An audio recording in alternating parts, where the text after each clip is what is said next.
오늘은 사무엘상 6장 19절에서 7장 2절까지의 말씀을 가지고 하나님 안에 거하는 삶이라는 제목으로 하나님 말씀을 전하겠습니다. 오늘도 하나님께서 주시는 은혜와 평강이 우리의 삶 가운데 충만하시기를 주님의 이름으로 축복합니다. 우리 옆 사람과 인사하겠습니다. 이렇게 인사하겠습니다. 제 옆에 앉아주셔서 감사합니다. 사랑하고 축복합니다. 하나님께서 주시는 힘과 능력으로 하루하루 승리하시는 저와 여러분들 되시길 주님의 이름으로 축복합니다. 말씀을 준비하며 이 책에 있는 한 책에 있는 한 구절을 제가 읽어드리도록 하겠습니다. 나에게 꼭 붙어 있으렴이라는 책입니다. 이화하하라는 이제 저자가 적었고요. 일기 형식의 책입니다. 세상을 살아가면서 겪는 고난과 힘듦, 어려운 상황은 누구에게나 똑같이 찾아오지만 하나님 안에 사는 자에게는 고난이 고난으로 끝나지 않는다. 내 문제는 반드시 해결된단다. 내가 너를 반드시 도울 거야. 세상이 아무리 어려워도 너는 내 안에 풍성히 살 거란다. 그러니 나에게 꼭 붙어 있으렴. 이러한 책입니다. 짧은 구절에 이제 인용을 했고요. 하나님께서 우리에게 원하시는 삶이 바로 이러한 삶이 아닐까 싶습니다. 오늘 말씀, 오늘 사무엘상 6장 19절에서 7장 2절까지의 말씀, 그 앞절도 마찬가지입니다. 그 말씀도 하나님 안에 거하는 삶, 하나님께 꼭 붙어있는 모습을 요구하고 있습니다. 오늘 말씀은 블레셋과 이스라엘 백성들 간의 전쟁부터 시작합니다. 이 블레셋과 이스라엘 백성들 사이의 전쟁 중에 이스라엘이 먼저 패하게 됩니다. 이스라엘 장로들이 그 패배의 원인을 분석하고 대안을 찾는 회의를 한 결과 실로에 있는 그 법궤를 이제 가져오기로 결정했습니다. 그래서 법궤만 가져오면 된다라는 그 생각을 그 이스라엘 장로들이 가지고 있었습니다. 법궤를 가지고 왔습니다. 법궤를 가지고 온 이후에 이스라엘은 이전보다 더 큰 패배를 경험했습니다. 패배로 그친 것이 아니라 급기야는 하나님의 영광의 임재를 상징하는 그 법궤를 블레셋 진영에 빼앗고 말았습니다. 빼앗긴 법궤는 블레셋 아스돗 신전이라는 곳에 안치되었는데 이스라엘 신이 우리의 포로라는 그 연유로 그렇게 했습니다. 그런데 다음 날 보니까 어떻게 되었습니까? 다곤 신상이 엎어지고 그 머리와 두 손목이 끊어지고 말았습니다. 잠깐 사진을 보겠습니다. 이런 이제 그림이 있더라고요. 그래서 다곤 신이 엎어지고 또 그 머리와 그 두 손목이 끊어졌던 그 모습입니다. 그래서 세 군데를 이렇게 똑같이 장소를 옮겨 보았습니다. 법궤를 안치하는 곳마다 그 성읍마다 하나님의 형벌이 임했습니다. 블레셋 사람들에게는 이 법궤가 오히려 골칫덩어리가 되고 말았습니다.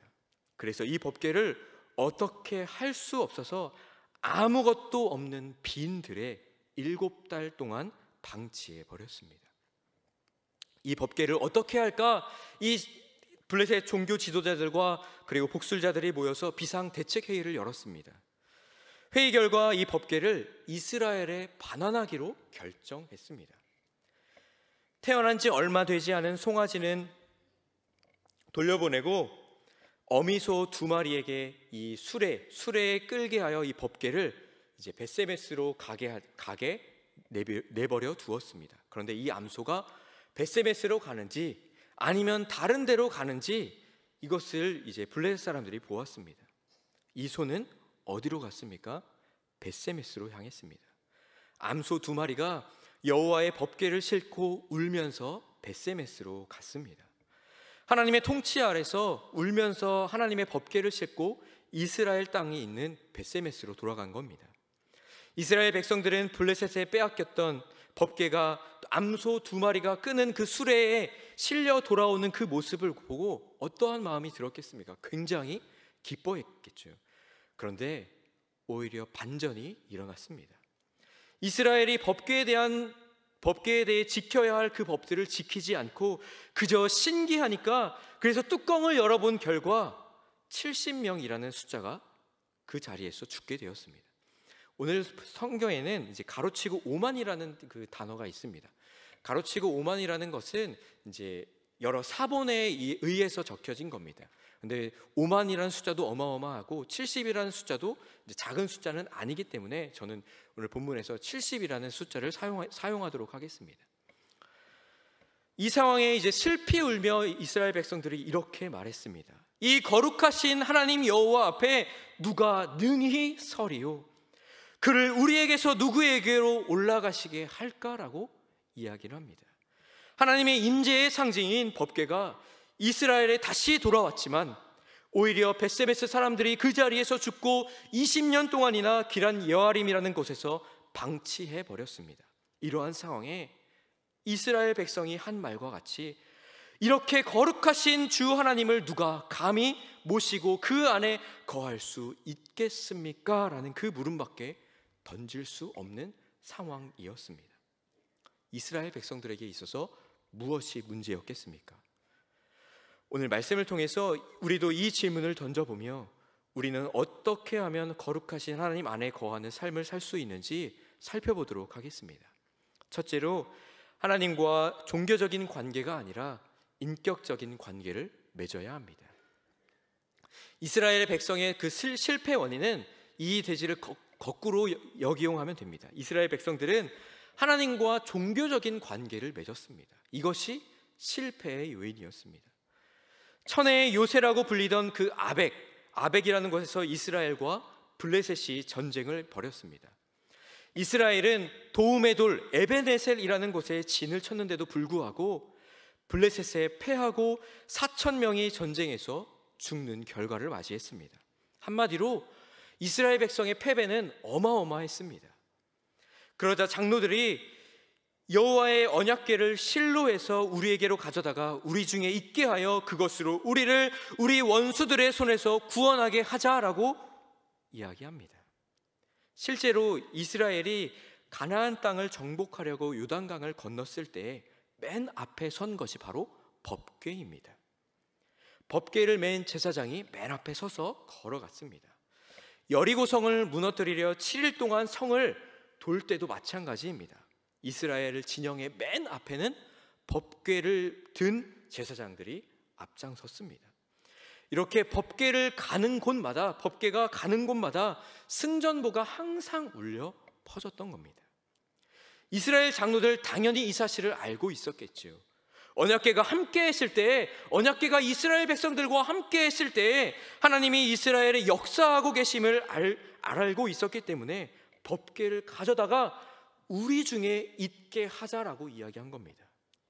그런데 우리가 기억해야 할 것이 있습니다. 이 시대는 사사시대의 말기입니다.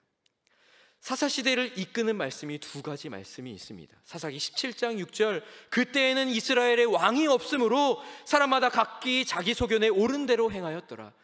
사사기 21장 25절 말씀입니다. 우리 함께 봉독해 볼까요? 그때 이스라엘의 왕이 없으므로 사람이 각기 소견에 옳은 대로 행하였더라. 사사시대의 말기로서 이 두 가지 말씀 똑같은 말씀이긴 합니다. 그때 이스라엘의 왕이 없으므로 사람이 각기 자기 소견에 옳은 대로 행하였더라라는 말씀입니다. 하나님의 말씀인 언약궤를 의지해서가 아니라 자기의 소견에 따라서 자기 마음대로 자기 생각대로 움직였던 시대가 바로 이 시대라는 겁니다. 이는 출애굽 이후에 모세가 십계명을 받았을 때도 마찬가지입니다. 이스라엘 백성들이 이 모세가 십계명을 받으러 갔을 때 우상 숭배를 하지 않았습니까? 이 모세가 내려오지 않자 이스라엘 백성들이 우상을 만들어서 우상을 절하고 우상에게 숭배했던 그 모습입니다. 그때 이스라엘 백성들은 이렇게 이야기했습니다. 출애굽기 32장 1절 말씀입니다. 우리 함께 봉독하겠습니다. 백성이 모세가 산에서 내려옴을 더딤을 보고 모여 백성이 아론에게 이르러 말하되 일어나라, 우리를 위하여 우리를 인도할 신을 만들라. 이 모세 곧 우리를 애굽 땅에서 인도하여 낸 사람은 어찌 되었는지 알지 못함이니라. 아멘. 이 백성들이 이야기하는 것이 우리를 위하여 우리를 인도할, 그리고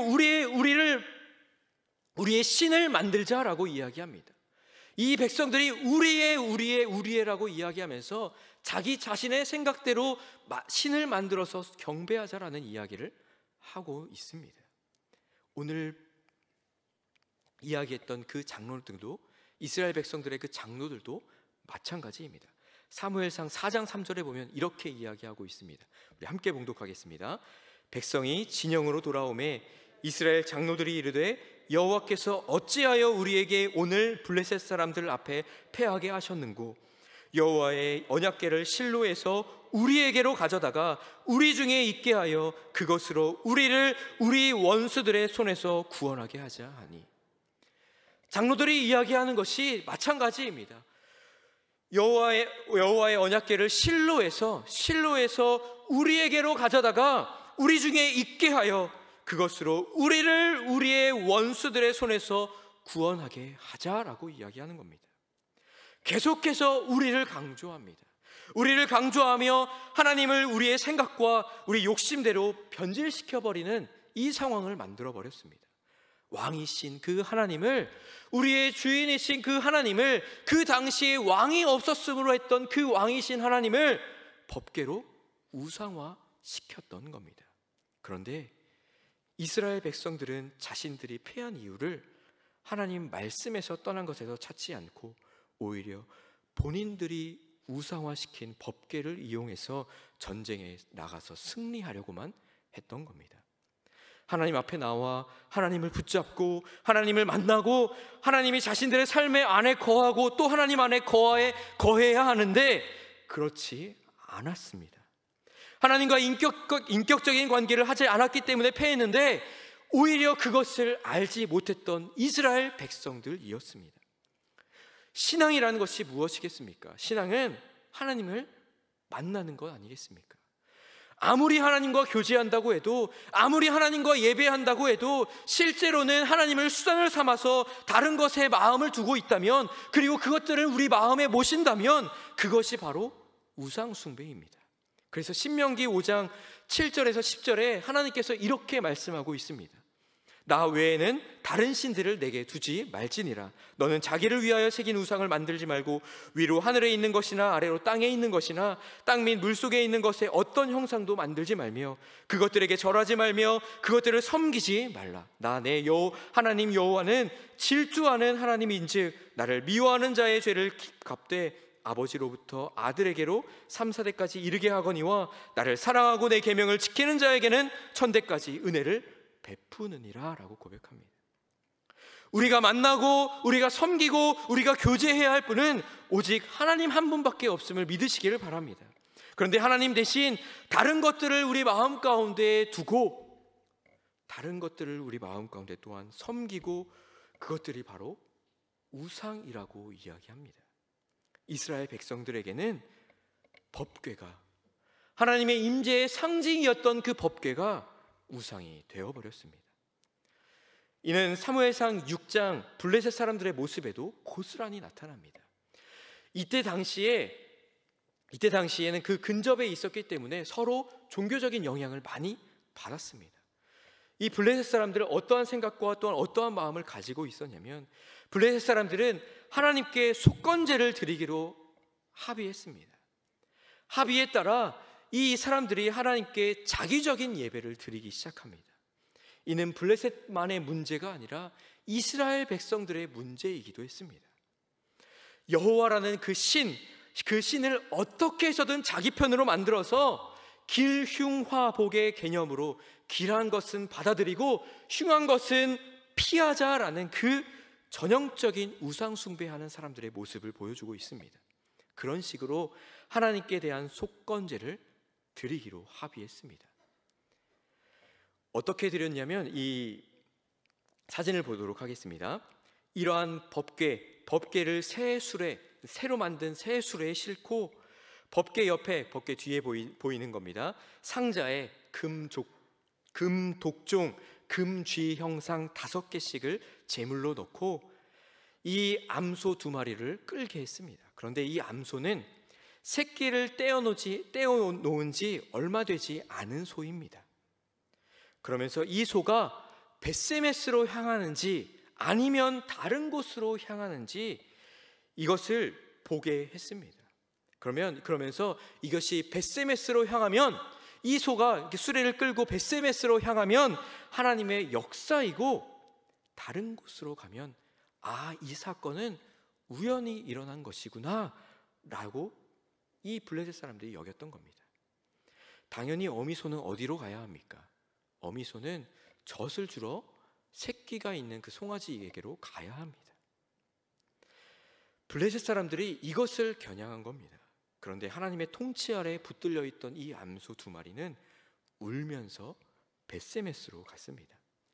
당시의 종교적인 모습이 이러했다는 겁니다. 얼마나 자기중심적이었는지, 하나님을 내 편, 네 편으로 갈라서 하나님을 복을 줄까 복을 주지 않을까 하는 그 도깨비 방망이로 여겼던 종교적인 상황이었습니다. 하나님을 만나 교제하기는커녕 어떻게 해서든 이용하려는 그 생각과 모든 것들을 가지고 있는 게 바로 그 당시의 사람들의 모습이었던 겁니다. 이러한 모습은 법궤가 벳세메스에 들어와서 다시 기럇 여아림으로 이동할 때도 나타납니다. 우리 지도를 잠깐 보겠습니다.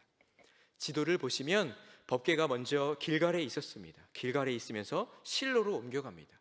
그리고 실로에서 에베네셀로 이제 장로들이 법궤를 가지고 오죠. 가지고 와서 이제 아벡이라는 곳에서 전투를 벌입니다. 아벡이라는 곳에서 이제 블레셋 사람들에 의해서 법궤를 빼앗깁니다. 그래서 아스돗, 가드, 에그론 이 세 지역을 계속해서 이동하지만 그 신상에 머리가 잘리고 손목이 잘리고 또 몸뚱아리가 쓰러져 있는 그 모습을 그 블레셋 사람들이 경험하게 됩니다. 그러면서 이제 벳세메스로 보내는 것이 그 지도에 나와 있는 그 장소입니다. 벳세메스로 이제 옮깁니다. 그리고 벳세메스에서 위에 있는 기럇 여아림으로 옮깁니다. 나중에 예루살렘으로 이제 70년이 지난 후에 다윗이 그 법궤를 가지고 오게 되는 사건이 이제 지도에 나타나 있는 모습입니다. 법궤를 이동한다는 것은 어디서 많이 본 방식입니다. 제가 방금 이야기했듯이 블레셋 사람들이 이곳저곳으로 옮기면서 아스돗, 가드, 에그론 지역으로 계속해서 옮깁니다. 불행히, 그리고 하나님의 징벌이 찾아오자 이게 법궤를 계속 이동하는 장면이 나타납니다. 그리고 나중에는 빈 들판에 7개월이라는 그 시간 동안 방치해버리는 그 블레셋의 모습들입니다. 그런데 그것을 고스란히 이스라엘 백성들이 답습합니다. 그러면서 이 세 군데로 옮겼지만 법궤를 안치 않은 성읍보다 하나님의 형벌이 임했다라는 그것을 이 이스라엘 백성들이 잘 알고 있었음에도 불구하고 그것을 고스란히 답습해 이제는 벳세메스에서 기럇 여아림으로 옮겨버립니다. 그리고 기럇 여아림에서 20년 동안이나 법궤를 방치해버립니다. 하나님의 법궤는 이스라엘 안에 거하기 위해 돌아왔는데 이스라엘이 오히려 이 법궤, 하나님께서 우리와 함께 계시고 우리 안에 거하시겠다라는 것을 거부해버렸습니다. 오히려 경홀히 여겨버렸습니다. 무엇이 문제였겠습니까? 이스라엘은 더 이상 하나님과 인격적인 관계가 아니라 우상을 숭배하는 이방인들처럼 하나님을 법궤로 우상화했고 자신들의 필요와 잣대에 맞추어 움직여지기를 원했고 무엇보다 하나님을 만나 교제하고 모시고자 했던 그 마음이 하나도 없었던 겁니다. 우리 하나님은 다른 사람들이 필요에 따라 만들어낸 신이 아닙니다. 전지전능하신 그 하나님은 우리를 창조하시고 우리와 인격적인 관계를 맺기 위해 하나님께서 손을 내미시는 분이 바로 살아계신 하나님이십니다. 우리는 살아계신 하나님을 믿는 그리스도인이시요, 그렇기에 살아계신 하나님과 인격적인 교제가 우리에게 매일매일마다 있어야 합니다. 내 입맛에 맞추어 내 마음에 내 필요에 따라 찾았다 버렸다 하는 그 종교가 아니라 하나님의 뜻을 따라 하나님과 교제하는 삶이 우리 가운데 늘 있어야 합니다. 그래서 독일의 신학자인 디트리히 보네퍼는 이렇게 이야기했습니다. 기독교는 종교가 아닙니다. 기독교는 하나님과 만남입니다 라고 이야기했습니다. 하나님과의 관계입니다 라고 이야기했습니다. 우리는 하나님과 어떠한 관계를 맺고 하루하루 걸어가고 계십니까? 매일의 삶에 하나님과 교제하는 그 삶이 또 살아계신 하나님을 느끼며 살아가고 계십니까? 상황이 어렵고 힘듭니다. 그렇지만 우리의 삶 가운데 놓치지 말아야 할 것은 바로 이것입니다. 하나님과 매일매일마다 인격적인 관계를 맺으며 나아가는 것입니다. 매일 하나님 앞에 나아가 하나님께 예배드리고 또한 기도하고 또 찬송하는 그 삶이 우리에게 매일 있어야 할 줄 믿습니다. 그래서 살아 역사하시는 하나님의 은혜가 우리의 삶 가운데 더욱더 풍성하게 일어나는 저와 여러분들 되시길 주님의 이름으로 축복합니다. 둘째로, 하나님을 알아가며 맺은 언약을 지켜야 합니다. 두 번째 실패의 원인은 하나님에 대한 무지함과 또 하나님과의 약속된 것을 지키지 않았기 때문입니다. 이스라엘이 블레셋에 빼앗겼던 법궤, 그 언약궤를 암소 2마리가 울면서 벳세메스로 끌고 왔습니다. 언약궤가 도착한 그 벳세메스는 어떠한 곳입니까? 우리 여호수아 21장 13절에서 16절인데요 13절과 16절을 함께 봉독하겠습니다. 제사장 아론의 자손에게 준 것은 살인자의 도피성 헤브론과 그 목초지요, 또 림나와 그 목초지와 아인과 그 목초지와 유다와 그 목초지와 벳세메스와 그 목초지이니 이 두 지파에서 9성읍을 냈고. 아멘. 벳세메스가 어떠한 곳인지 이 말씀에서 나타내 보여주고 있습니다. 제사장 아론의 자손에게 분배한 성읍이 벳세메스가 포함되어 있는 지역입니다. 벳세메스라는 곳은 아론의 자손, 그러니까 제사장들이 살고 있었던 곳입니다. 레위 후손들 가운데 고핫 자손이 있습니다. 고핫 자손은 여러 제사 업무를 담당하는 그 사람들 중에서 법궤를 메고 이동했던 일을 감당했던 사람들이 바로 이 사람들입니다. 이 사람들이 있었던 곳이 바로 벳세메스 지역입니다. 한마디로 법궤에 대해서 잘 알고 있는 사람이었고 법궤를 어떻게 관리하면 되는지 알고 있었던 사람이라는 겁니다. 이곳에 법궤가 돌아왔습니다. 빼앗겼던 법궤가 돌아오니 얼마나 기뻤겠습니까? 사진을 보겠습니다. 빼앗겼던 법궤가 벳세메스로 돌아왔습니다. 너무나 기뻐하며 이스라엘 백성들이 정말 기뻐하는 그 모습입니다. 사무엘상 6장 13절 14절에도 이렇게 기록하고 있습니다. 벳세메스 사람들이 골짜기마다 밀을 베다가 눈을 들어 궤를 보고 그 본 것을 기뻐하더니 수레가 벳세메스 사람 여호수아의 큰 돌에 있는 곳에 이르러 선지라. 무리가 수레에 나무를 패고 그 암소들을 번제물로 여호와께 드리고. 이 벳세메스 사람들이 밀을 베고 있다가 그 모습을 보고 너무나 기뻐서 달려와서 정말 그 나무를 패고 또 암소 2마리를 잡아다가 바로 제사를 드리는 장면입니다. 빼앗겼던 영광이, 빼앗겼던 그 하나님의 임재가 다시 돌아와 너무 기뻐서 나무를 패고 암소를 잡아 제사를 드리는 모습입니다. 당연히 제사장들이니까 이렇게 했겠죠. 그런데 반전이 일어납니다.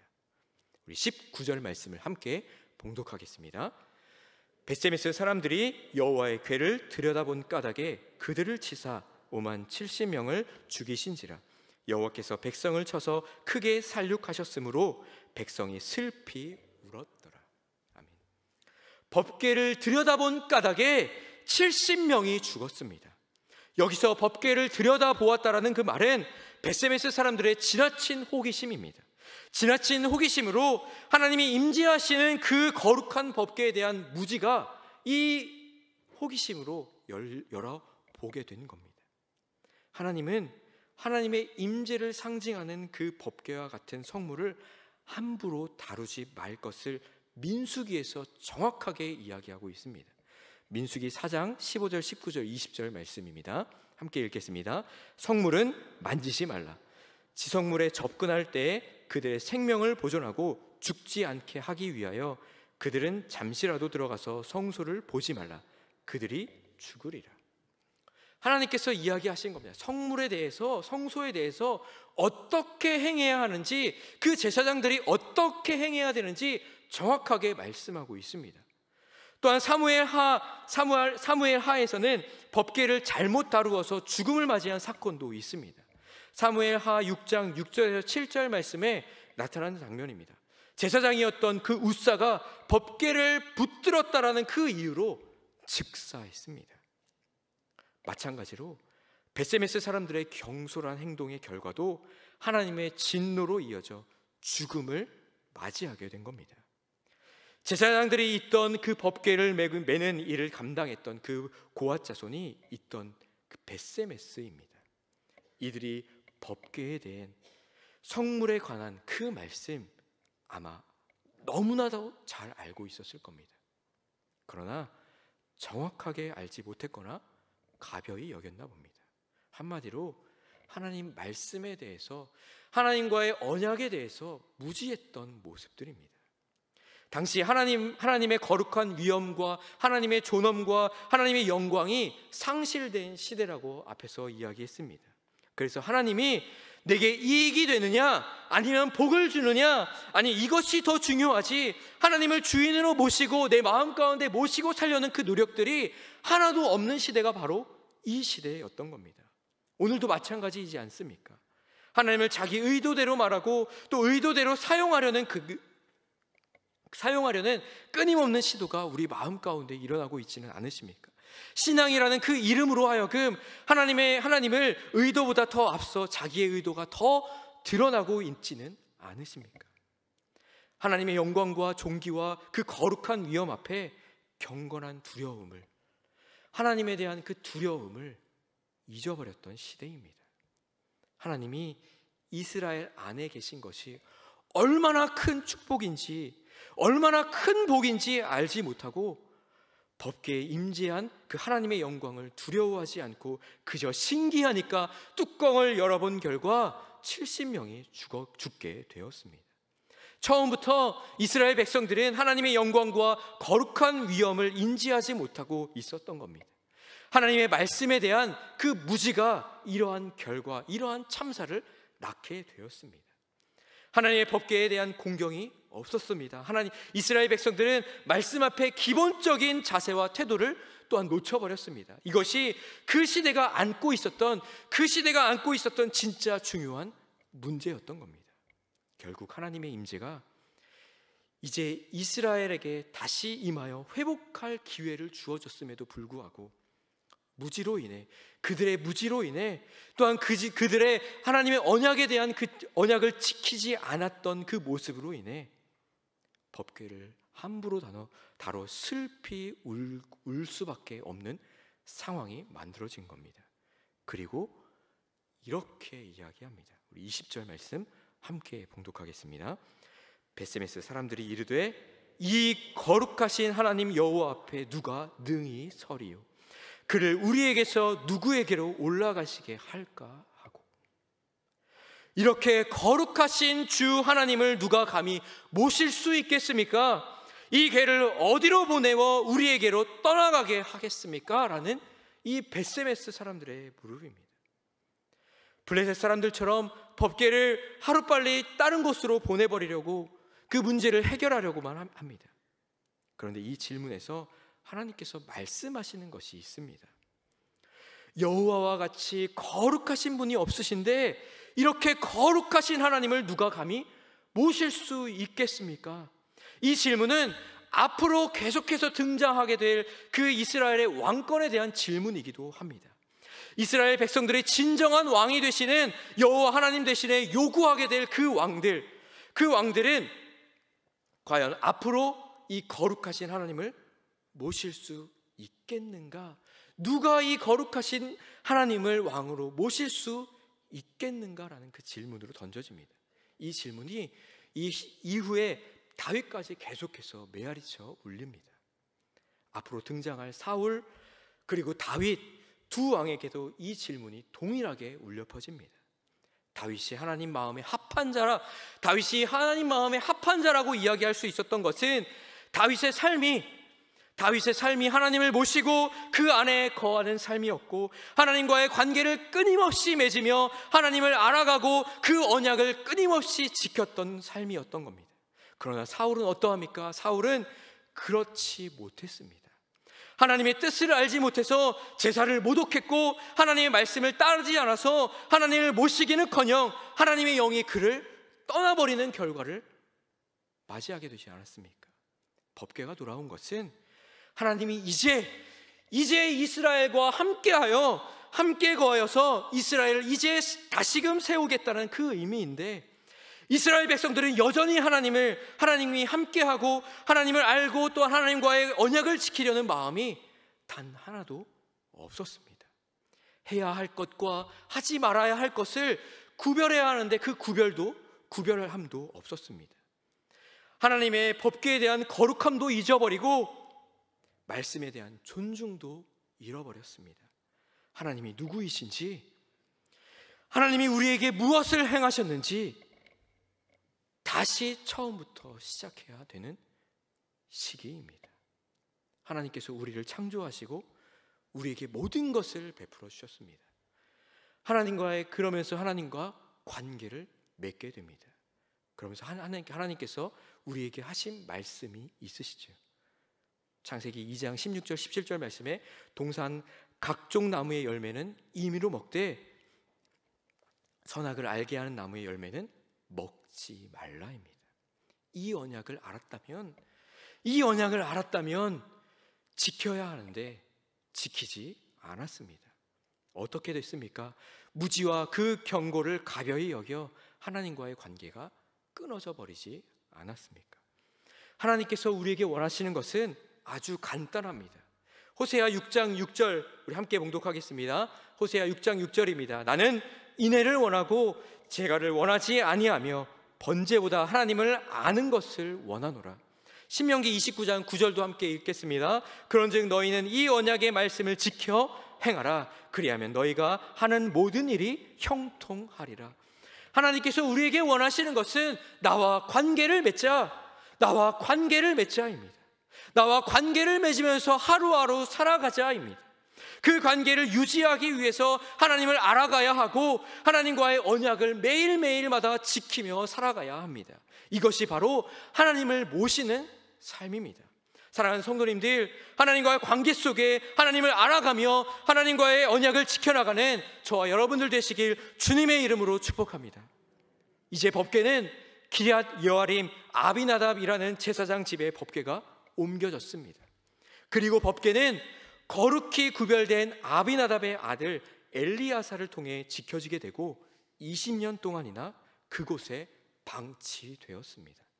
우리 사무엘상 7장 2절을 함께 봉독하겠습니다. 궤가 기럇 여아림에 들어간 날부터 20년 동안 오래 있은지라 이스라엘 온 족속이 여호와를 사모하니라. 여기서 사모하니라라는 단어를 좀 주목해 보겠습니다. 사모하니라는 애곡하다, 슬퍼하다라는 뜻입니다. 사모한다라는 것은 사랑하는 것을 보지 못하는 그 애절함까지 포함되어 있습니다. 실제로 법궤가 이스라엘에 돌아온 것은 기럇 여아림에서 20년, 그리고 사울 왕정 40년, 그리고 다윗이 왕이 된 이후 10년, 그것을 합하여 70년 후였습니다. 성경에서 20년이라고 기록한 것은 블레셋과의 전쟁에서 이긴 후 사무엘이 여호와께서 여기까지 우리를 도우셨다 에베네셀이라고 한 여기까지가 20년입니다.